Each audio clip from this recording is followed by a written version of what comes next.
अगर हम देखें तो 2020 की जो हाईलाइट है वो है कोरोना वायरस।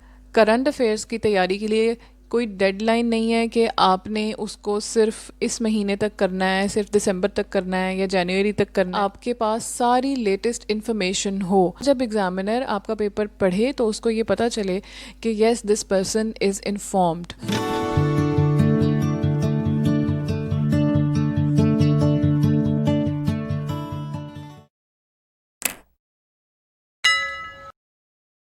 बिस्मिल्लाहिर्रहमानिर्रहीम, अस्सलाम वालेकुम।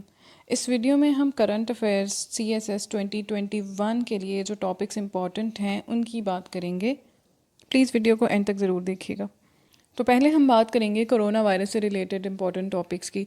अगर हम देखें तो 2020 की जो हाईलाइट है वो है कोरोना वायरस। तो कोरोना वायरस से रिलेटेड डेफिनेटली इंपॉर्टेंट है कुछ टॉपिक्स एग्ज़ाम के हवाले से, वो कौन कौन से हैं हम देख लेते हैं। इम्पैक्ट्स ऑन क्लाइमेट चेंज के कोरोना वायरस ने क्लाइमेट चेंज के ऊपर क्या इम्पैक्ट्स डाले हैं।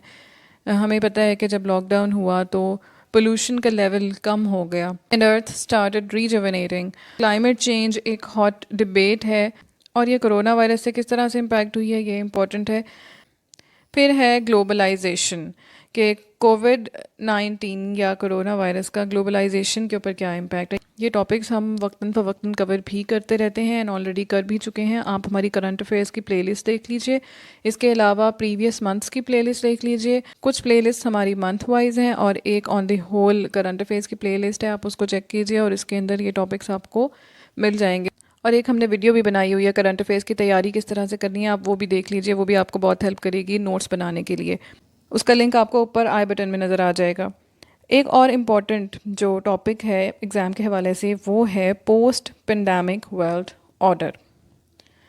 फिर है बायोलॉजिकल वॉरफेयर। फिर एजुकेशन, ख़ासतौर पे पाकिस्तान के हवाले से जो ऑनलाइन एजुकेशन सिस्टम है या एजुकेशन सिस्टम के अंदर क्या रिफॉर्म्स आनी चाहिए बिकॉज ऑफ द पेंडेमिक।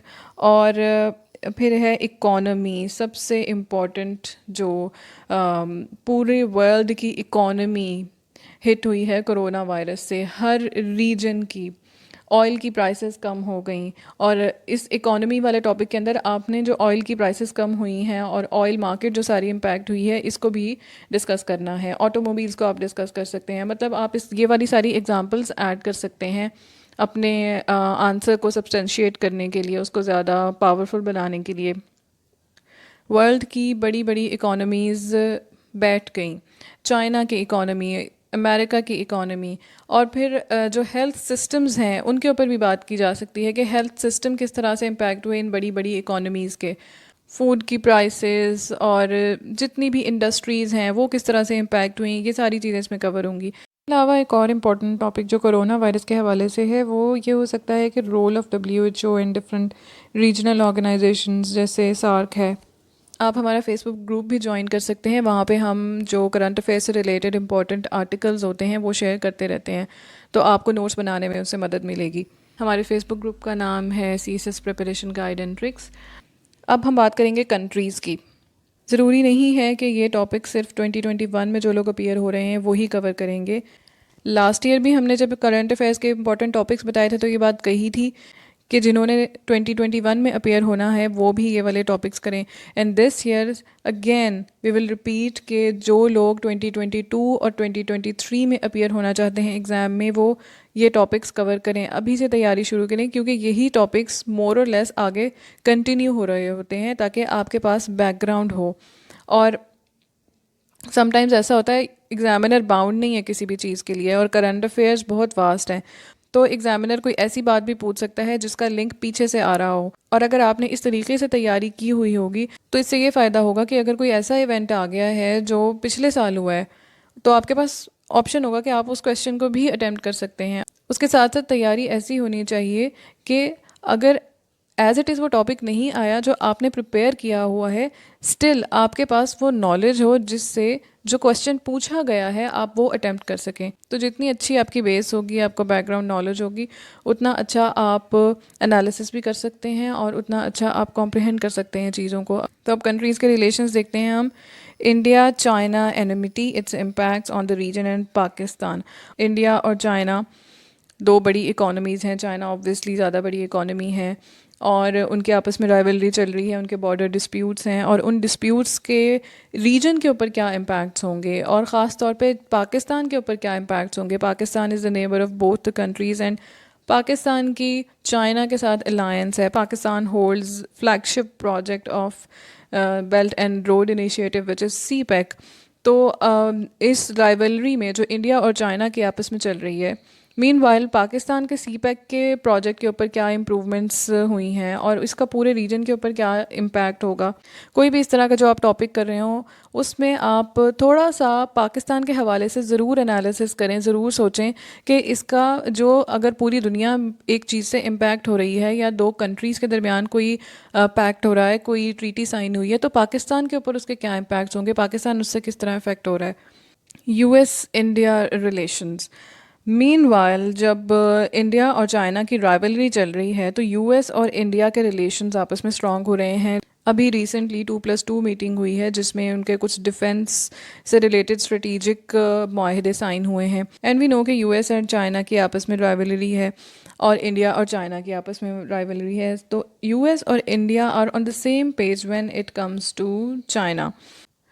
और फिर प्रेसिडेंट ट्रंप ने जो इंडिया का दौरा किया था, तो वो भी एक साइन है कि US और इंडिया के जो रिलेशंस हैं वो स्ट्रॉन्ग हो रहे हैं, उनका बॉन्ड स्ट्रॉन्ग हो रहा है, और उसके क्या इम्पैक्ट्स होंगे रीजन के ऊपर, पाकिस्तान के ऊपर, ये भी। और फिर जो क्वाड है alliance, India, Australia, Japan, America, उस अलायंस की वजह से किस तरह से प्रॉक्सी वॉर्स हो सकती हैं।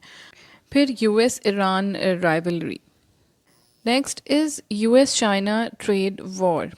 US चाइना ट्रेड वॉर में डायलॉग्स के फेजेस भी हो रहे हैं, वो कितने फ्रूटफुल होंगे, इसका क्या फ्यूचर होगा, और कोरोना वायरस से उसके ऊपर क्या इम्पैक्ट्स हो रहे हैं।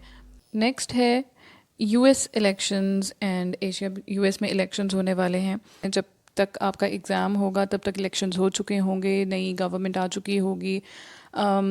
अगर वो डेमोक्रेटिक आती है या अगर वो रिपब्लिकन आती है, दोनों सूरतों में क्या होगा, और उसका चाइना के ऊपर क्या इम्पैक्ट होगा, उसका ईरान के ऊपर जो US की राइवलरी है उसके ऊपर क्या इम्पैक्ट होगा, पाकिस्तान के साथ रिलेशंस किस तरह से रहेंगे, इंडिया के साथ बॉन्ड जो चल रहा है उसका क्या होगा, और अफ़गानिस्तान और फिर उसका US की फॉरेन पॉलिसी और दूसरे कंट्रीज़ के साथ रिलेशन, डिप्लोमेटिक टाइज़ के ऊपर क्या इम्पैक्ट होता है। और इन सारी चीज़ों के लिए आप एक आर्टिकल देख सकते हैं जो कि नवंबर के करंट अफेयर्स डाइजेस्ट में पब्लिश हुआ है, उससे आपको काफ़ी हेल्प मिल जाएगी इस टॉपिक को कवर करने के लिए।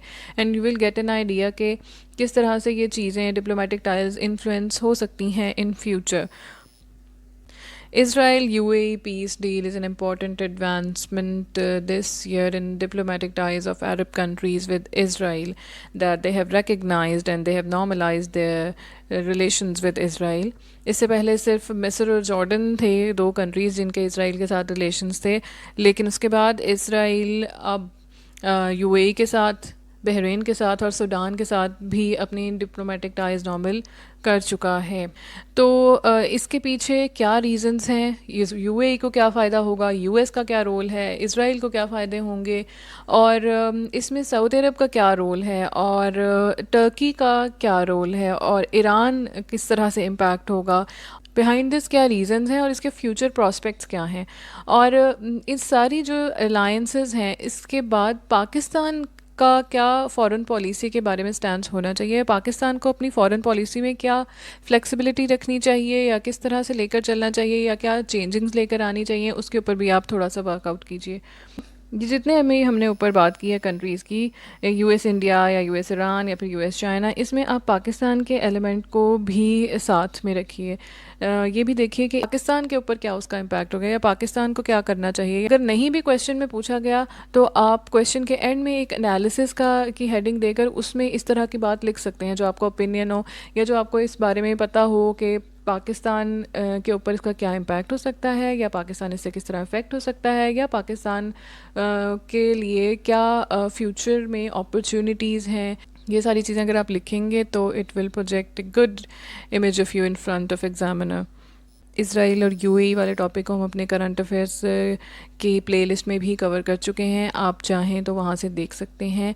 इसराइल यूएई पीस डील और इसके इम्पैक्ट्स और ये क्यों हुई है, इस हवाले से एक डिटेल्ड आर्टिकल आपको अक्टूबर के मंथ के करंट अफेयर्स डाइजेस्ट में मिल जाएगा। आप चाहें तो ये टॉपिक वहाँ से कवर कर सकते हैं। फिर है जी Afghan peace process. Afghan peace process देखिए, जैसे पाकिस्तान का नेबर है अफ़गानिस्तान, तो डेफिनेटली पाकिस्तान एक स्टेक होल्डर है अफ़गानिस्तान के फ्यूचर में। देन इंडिया का इन्फ्लुएंस है, ईरान की भी कुछ रिजर्वेशंस होंगी। फिर यूएस क्या चाहेगा कि उसकी कितनी प्रेजेंस रहे अफ़गानिस्तान में। डेफिनेटली वो चाहेगा कि थोड़ा इन्फ्लुएंस रहे उसका अफ़गानिस्तान में। But at the same time now US wants to withdraw its army from Afghanistan. लेकिन अगर अफ़गानिस्तान से यूएस की आर्मी चली जाएगी तो फिर रीजन के ऊपर यूएस का इन्फ्लुएंस किस तरह से कम हो जाएगा।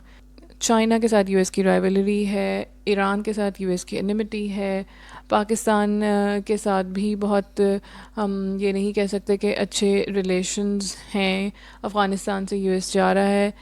तो फिर क्या ज़रूरी है सिर्फ इंडिया के साथ अच्छे टाइज़ हैं? और अगर पाकिस्तान को देखा जाए तो डिप्लोमेटिक रिलेशंस पाकिस्तान के चाइना के साथ बहुत अच्छे हैं। Pakistan and China are allies.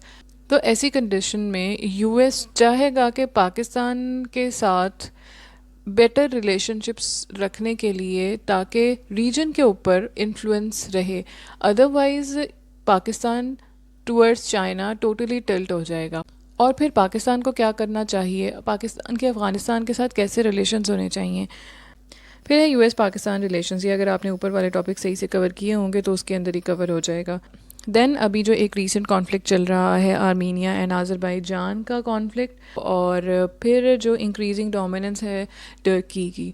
अब देखिए कि अरब कंट्रीज़ में कोई प्रेडोमिनेंट वॉइस नहीं है मुस्लिम वर्ल्ड को रिप्रेजेंट करने वाली। और अभी जो एक रीसेंट इवेंट हुआ है उस पे जो टर्की के प्रेसिडेंट ने फ्रांस के प्रेसिडेंट को के बारे में रिमार्क्स दिए हैं। और तो हम देखते हैं कि टर्की जो है वो उभर के आ रहा है और एक बहुत स्ट्रॉन्ग वॉइस बन के सामने आ रहा है। और पाकिस्तान के किस तरह के रिलेशंस हैं अब टर्की के साथ in comparison to Saudi Arabia. तो आने वाले दिनों में हमें लगता है कि Turkey will play an influential role. अब हम देखते हैं पाकिस्तान। तो पाकिस्तान के लिहाज से जो पर्टिकुलरली एक एफएटीएफ का इम्पॉर्टेंट टॉपिक है, एफएटीएफ की ग्रे लिस्ट में पाकिस्तान क्यों है, कब से है, इससे पहले कब रहा, ये थोड़ा सा आपके पास बैकग्राउंड होना चाहिए। और फिर आप ये देखिए कि पाकिस्तान को कितने पॉइंट्स दिए गए थे कंप्लाई करने के लिए, उनमें से कितने पॉइंट्स के साथ कंप्लाई कर चुका है पाकिस्तान और कितने रहते हैं। और एफएटीएफ के इन पॉइंट्स के साथ कंप्लाई करने के लिए पाकिस्तान को मज़ीद क्या करना होगा और क्या ऐसी चीज़ें होनी चाहिए पाकिस्तान में। पाकिस्तान कैसे मनी लॉन्ड्रिंग और टेरर फाइनेंसिंग के प्रॉब्लम्स को ओवरकम कर सकता है। उसके बाद पाकिस्तान के लिए फ़्यूचर में क्या अपॉर्चुनिटीज़ हैं अगर वो ग्रे लिस्ट से बाहर आ जाता है। तो आपसे अगर नहीं भी पूछा गया क्वेश्चन में, then you can write at the end of the question heading of future prospects या फ्यूचर अपॉर्चुनिटीज़ फॉर पाकिस्तान के अगर एफएटीएफ से बाहर निकल आता है तो इन्वेस्टमेंट ज़्यादा आएगी, इकॉनमी के लिए अच्छा है, ये सारी बातें। एंड देन इकॉनमी पाकिस्तान की कोरोना वायरस से किस तरह से इम्पैक्ट हुई है। और अभी जैसे एशियन डेवलपमेंट बैंक की रिपोर्ट आई है जिसको हमने अपने एक नॉन एडिटोरियल की वीडियो में भी कवर किया था, तो उसमें हमने देखा था कि डबल डिजिट इन्फ्लेशन है इस साल पाकिस्तान में। और जीडीपी कितनी है पाकिस्तान की, पिछले 2 सालों में कितनी थी और अब कितनी है, और नेक्स्ट ईयर कितनी एक्सपेक्टेड है। ये वाली चीज़ें भी, ये ग्राफ्स भी हमने उस एडिटोरियल के अंदर कवर किए थे। फिर डेट सर्विंग कितनी है और बजट की क्या डिस्ट्रीब्यूशन है, इसके बारे में आपके पास कुछ डेटा होना चाहिए। एंड देन पाकिस्तान किस तरह से अपनी इकॉनमी को बेटरमेंट की तरफ लेकर जा सकता है, क्या क्या पॉसिबल सॉल्यूशंस हैं। इट इज़ नॉट नेसेसरी कि एज़ इट इज़ यही चीज़ें आपसे एग्ज़ाम में पूछी जाएँ, मगर अगर आप इस तरीके से तैयारी करेंगे तो आपको ये फ़ायदा होगा कि किसी भी तरह का क्वेश्चन आ जाएगा तो आपके लिए उसकी इंट्रिकेसीज को एड्रेस करना आसान होगा। एक और बात, करंट अफेयर्स का मतलब होता है लेटेस्ट। जो हम आज देख रहे हैं, सुन रहे हैं, वो करंट है, और जो कल हुआ था वो करंट नहीं है, वो अब पुराना हो गया है। तो इसलिए करंट अफेयर्स की तैयारी के लिए कोई डेडलाइन नहीं है कि आपने उसको सिर्फ इस महीने तक करना है, सिर्फ दिसंबर तक करना है या जनवरी तक करना है। आपने करंट अफेयर्स को आखिरी दिन तक करना है ताकि आपके पास सारी लेटेस्ट इन्फॉर्मेशन हो। और हमारी करंट अफेयर्स की प्लेलिस्ट को आप फॉलो करते रहें। और जब एग्ज़ामिनर आपका पेपर पढ़े तो उसको ये पता चले कि yes this person is informed. You are going to appear in a competitive exam.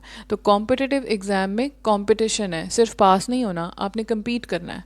तो कम्पीट करने के लिए you must have to put some extra efforts. आप में से बहुत सारे लोग वीडियोस देखते हैं लेकिन चैनल को सब्सक्राइब नहीं करते। प्लीज़ चैनल को सब्सक्राइब करें, इस वीडियो को शेयर करें, लाइक करें। और अगर आपके कोई क्वेश्चंस हैं तो आप वो कमेंट सेक्शन में पूछ सकते हैं। अपना पॉजिटिव फीडबैक भी कमेंट सेक्शन में ज़रूर दें। और अगर आपकी कोई रिक्वेस्ट है तो वो भी आप कमेंट सेक्शन में बता सकते हैं। We wish you best of luck. Thank you so much.